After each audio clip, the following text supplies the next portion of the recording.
안녕하세요. 일신사입니다. 저희 채널에는 신박한 사연들이 많이 있으니 많은 분들의 구독 부탁드립니다. 이번 사연은 입덧하는 쓰니님에게 시어머니가 밥을 먹으라고 강요하며 폭력까지 사용해서 밥상을 엎어버렸다는 사연인데요. 함께 보시겠습니다. 안녕하세요.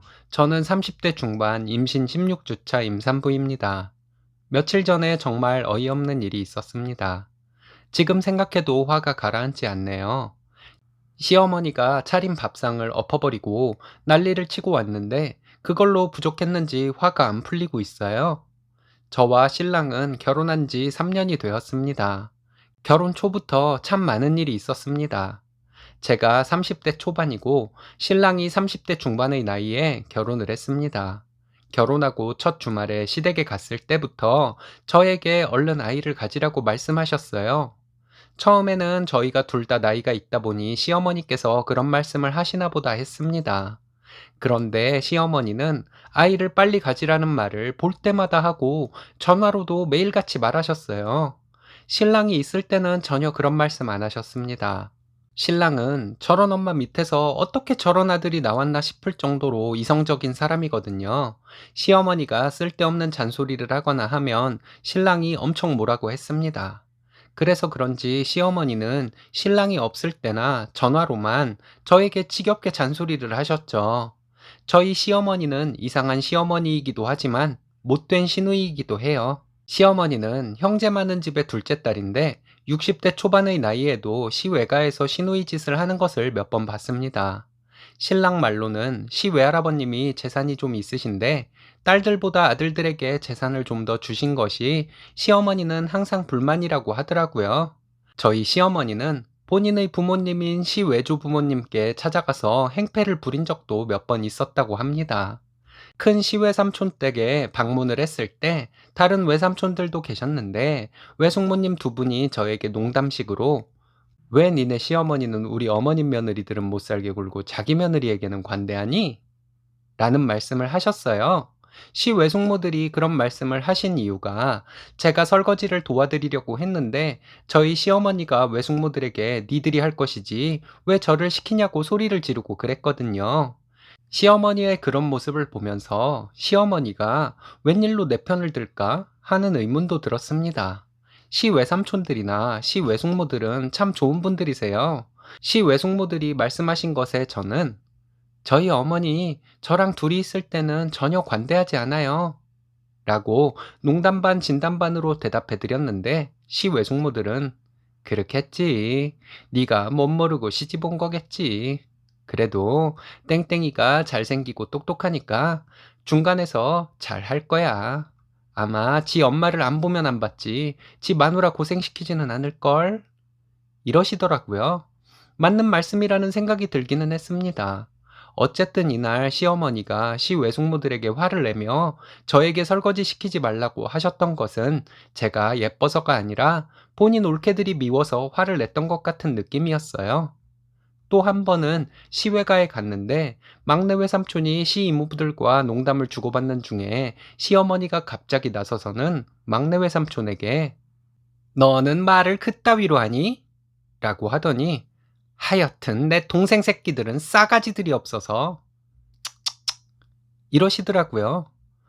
막내 외삼촌은 저희 신랑과 9살 차이로 어렸을 때부터 신랑과 놀아주고 아직도 신랑을 만나면 안아주고 쓰다듬어 주시는 분이시라 나도 저런 삼촌 있었으면 좋겠다는 생각에 신랑이 부럽다는 생각이 들 정도였습니다. 시어머니는 막내라서 막내 외삼촌이 만만했던 것 같아요. 다른 외삼촌들에게는 가끔 소리를 지르고 진상을 부리긴 하지만 이 새끼 저 새끼 같은 말씀은 안 하시거든요. 제 생각에는 시어머니가 재산 상속에 불만이 있으면 시외조 부모님께 항의를 하던지 할 일인데 시외삼촌들과 시외숙모들을 괴롭히는 것이 좀 이상하다는 생각도 들었습니다. 알고 보니 예전에 시어머니는 시외할아버님께 찾아가서 소리 지르고 재산 달라고 하다가 시외할아버님이 너도 결혼할 때 집 한 채 해줬는데 뭐가 불만이야? 돈 욕심이 나면 네 시아버지한테 가서 달라고 해. 라는 말을 들었던 적이 있었다네요. 하여튼 시어머니는 저에게 말도 안 되는 말을 지겹게 강요하시는 시어머니이기도 하시고, 본인 형제들 사이에서는 성질대로 동생들과 올케들을 괴롭히는 못된 형제이기도 한 것 같습니다. 시댁에 명절 음식을 하러 가면 시어머니와 음식을 하면서 시어머니에게 듣는 얘기가 본인 남동생들과 올케들 욕밖에는 없었어요. 결국은 본인이 친정을 위해서 어떤 고생을 했는데 시 외조부모님께서 재산을 본인에게 많이 주지 않고 아들들에게 많이 줬냐 하는 얘기가 전부였습니다. 즐거워야 할 명절에 그런 남 뒷담화하는 얘기를 들으며 하루 종일 일하면 참 진 빠지는 느낌이었어요. 시어머니가 그렇게 재산 상속에 대한 불만으로 매번 행패를 부리듯이 행동을 하면 시아버지라도 말리시고 못하게 하셨어야 하는데, 시아버지도 본인의 처가 재산이 외삼촌들에게 더 많이 간 것이 불만이셨는지 시어머니의 그런 행동을 말리시지 않았습니다. 시어머니는 저에게 말도 안 되는 강요를 시작하시면 본인 고집대로 제가 움직일 때까지 강요하시고, 무조건 대답을 고분고분하게 해야 직성이 풀리는 분이세요. 시어머니의 이런 행동들을 일일이 열거하자면 너무 글이 길어질까봐 넘어가겠습니다. 어쨌든 저는 이런 시어머니를 대하는 것이 너무 힘들어서 시댁 방문하는 것이 점점 뜸하게 되었습니다. 그러던 중에 제가 임신을 하게 된 것이었어요. 저는 임신 5주 때부터 지금까지 입덧을 심하게 하고 있어요. 임신 전에 50kg 나가던 몸무게가 지금은 45kg가 나갑니다. 아이는 다행히 뱃속에서 잘 크고 있는데 제가 잘 먹지를 못하니 힘들어서 회사에 다녀오면 녹초가 되었습니다. 그래서 신랑과 상의 끝에 막달에 육아휴직을 하려던 것을 앞당겨서 휴직한 지 얼마 안 되었어요. 제가 입덧하는 것을 알면서 시어머니는 항상 잘 먹어야 아이가 잘 큰다는 말씀을 하셨습니다. 음식 냄새만 맡아도 토하기 때문에 신랑은 모든 끼니를 밖에서 해결하고 들어올 정도인데 말이죠. 그런데 며칠 전에 시어머니가 전화를 하시더니 점심 먹으러 오라고 하시더군요.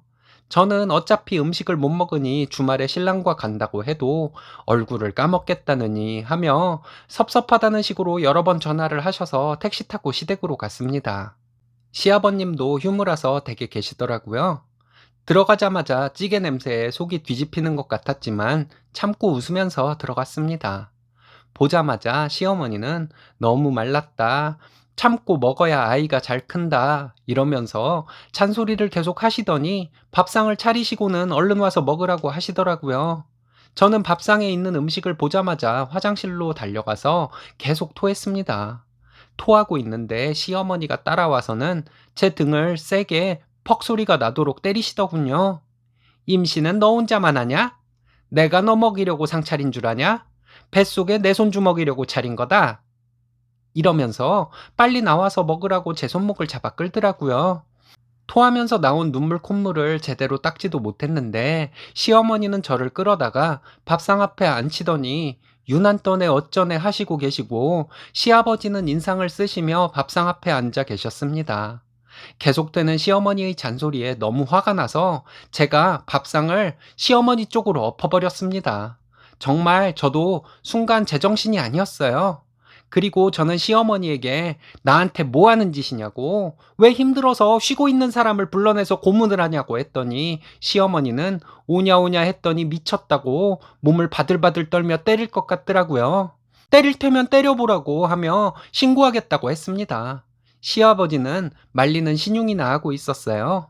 이딴 식으로 하니 형제들에게 왕따를 당하시는 것이지 않냐고 하고, 시 외숙모들은 착해서 참고 살았는지 모르겠지만 저는 이런 거 안 참는다고 했습니다.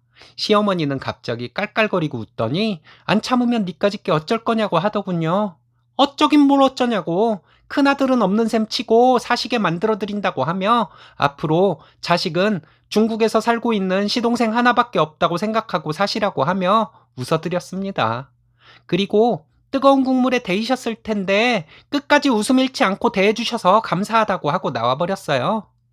신랑에게 전화를 했더니 "거긴 왜 갔냐고, 오라고 해도 가지 말지" 하면서 신경 쓰지 말고 집에 잘 들어가 있으라고 하더라고요. 그날 신랑은 시댁에 가서 시어머니 얘기를 듣다가 난리치고 자기를 없는 자식이라 생각하시라고 하고 왔다고 합니다. 그리고 저보다 더 화가 나서 한참이 지난 지금까지 시부모님에게 씩씩대고 있는 중이고요. 밥상을 엎어버린 것은 내가 잘못한 것이 아닐까 하다가도 폭력은 폭력으로 응수해야 시어머니 같은 사람에게는 먹힌다는 생각이 들어서 내가 너무했다는 생각을 버리기로 했습니다. 앞으로 평생 시어머니 볼 일은 없을 것이고요.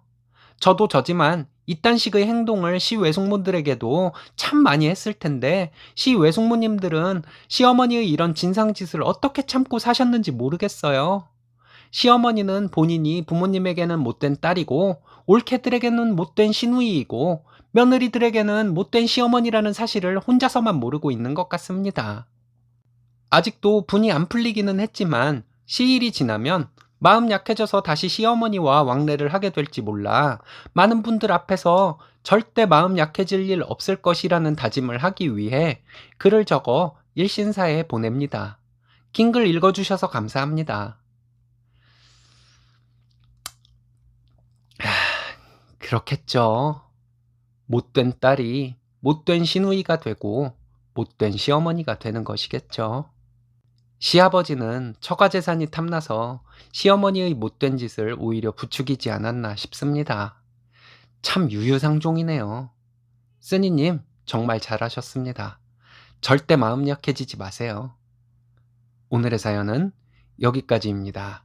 재밌으셨다면 좋아요, 구독 부탁드려요. 일신사는 여러분들의 사연으로 제작됩니다. 많은 사연 제보 바랍니다.